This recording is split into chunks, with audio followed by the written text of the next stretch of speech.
The opinions expressed in the video you are about to see are solely those of BoatTEST.com and its test captain. Hi, I'm Steve for BoatTEST.com, and today it's time to take a look at the second generation of the Cantius lineup that's been so popular for Cruiser's Yachts. It's the 41 Cantius, and I'm going to put it through a full test and performance evaluation. The Cantius 41 was designed for providing an open floor plan that provides a seamless transition to all areas both above and below decks, while at the same time maintaining privacy for a family or two cruising couples.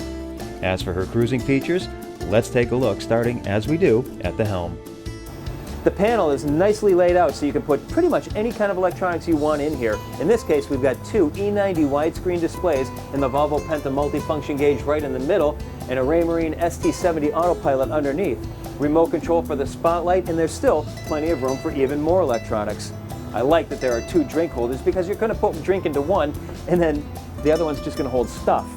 All of your rocker switches are nice and easily labeled with pictures, nothing labeled with words, so it'll work internationally.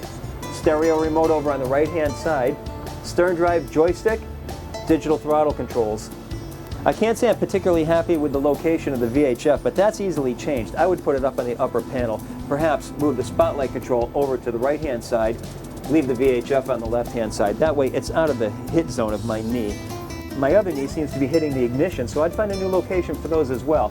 The seat is very comfortable, double wide, armrest flips down, ultra leather upholstery. A hatch in the center of the cockpit deck will give you easy access to the engine room. Let's take a look. Starting at the port side, we've got the first of two 150-gallon fuel tanks with Raycor fuel filters attached. These will be in addition to the secondary engine-mounted fuel filters. Just behind, we can see the circular tub for the Glendenning cord reel. Taking center stage are the twin 370 horsepower Volvo Penta D6 diesel engines.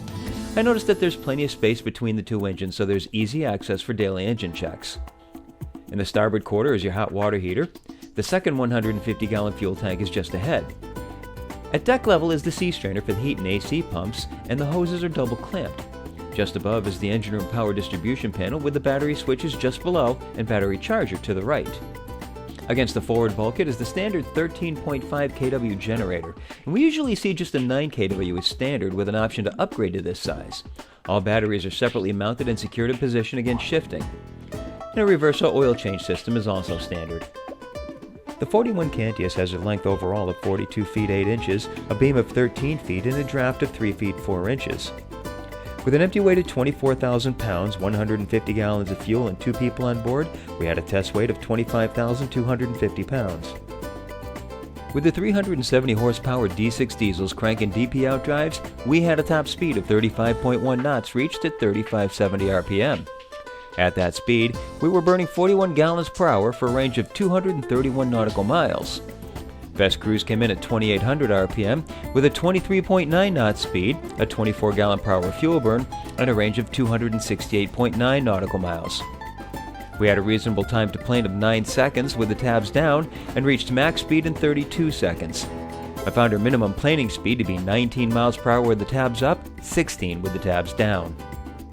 Once you get the 41 Cantius up on plane, the bow's still a little bit high, but when you get to about 3,000 RPM, it gets to a more comfortable visibility level. If you try using the trim tabs to bring the bow down, then you're going to be fighting level and you're going to be fighting that fight the whole time. So my advice is leave the trim tabs all the way up. Just get your speed up. It's diesel, so it's pretty efficient anyway.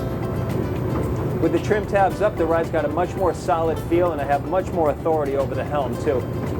I also find that there's no need to bring the outdrive trim up at all. If you start doing it, you're not going to find any increase in performance or speed, so just leave it down. No trim tabs, no trim on the outdrives. Just let the boat do what it wants. It seems to know what it's doing, so let it.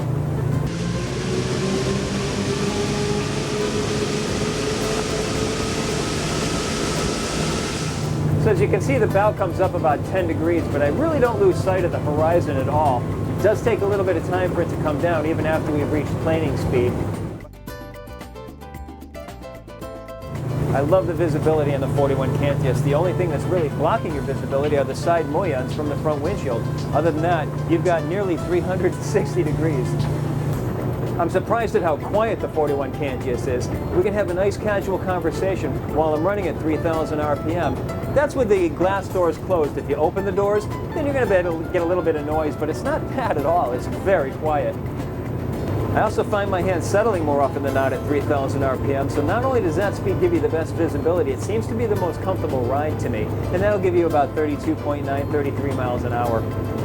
Interestingly enough, with the sunroof opened up and the air conditioning blowing on me, I'm finding it very comfortable. So the people in the cockpit area will be able to have a nice sunny day while you're staying nice and cool.